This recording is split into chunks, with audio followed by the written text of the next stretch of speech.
The Battle for Venezuela, Through a Lens, Helmet, and Gas Mask. Motley throngs of masked anti-government protesters hurl rocks, fireworks and Molotov cocktails. The police and soldiers retaliate with tear gas, water cannon blasts, rubber bullets and buckshot. An uprising is brewing in Venezuela. Nearly every day for more than 3 months, thousands have taken to the streets to vent fury at President Nicolás Maduro and his increasingly repressive leadership.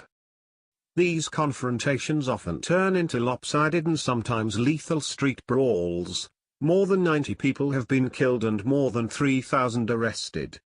I have worked as a photojournalist for the New York Times in Venezuela for 9 years, and for the past 2 have focused on the plight of Venezuelans struggling with the worst economic crisis in the country's history.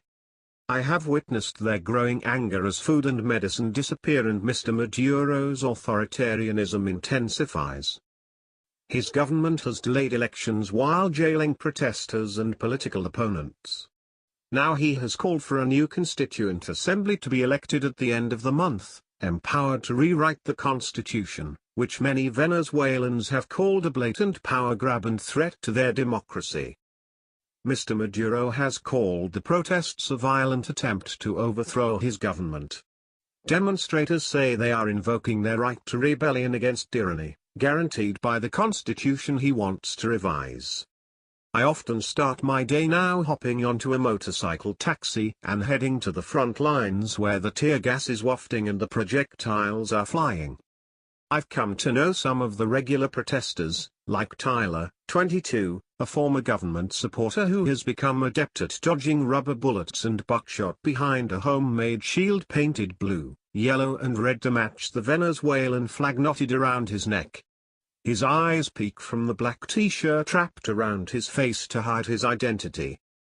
We sat beside a burning barricade during a lull and he told me about his family. Tyler said he was fighting because of medicine shortages that killed his mother, worsened his grandmother's high blood pressure and left his asthmatic little sister gasping. He said his family could afford only 1 meal a day, usually just plain white rice.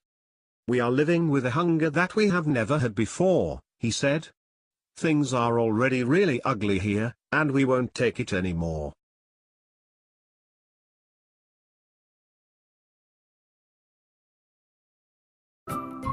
Thank you for watching.